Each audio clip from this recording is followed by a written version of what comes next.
今日係啟動2025香港99公益節心連心一起做好事嘅重要時刻。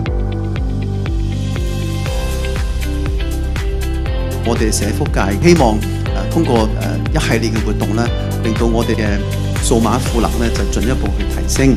希望咧騰訊基金會繼續好似過往咁樣咧，就大力支持我哋社福界，令到咧我哋可以將數碼同社福同社會咧就連成一氣，就一齊咧心連心做好事。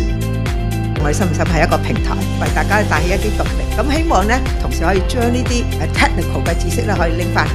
咁喺 NGO 裏利用呢個 technology 去做呢個公益事件。咁騰訊咧亦都秉持住科技向善嘅呢個理念啦，不斷咁樣去思考咧點樣可以關懷到呢個社會。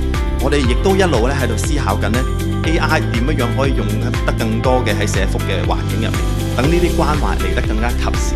公益如水，潤物細無聲，科技向善，方能行遠。騰訊咧希望唔單止喺技術方面作為一個提供者，更加咧係希望成為香港社福界嘅同行者。等我哋一齊心連心，一齊做好事，一齊將好事做得更加好。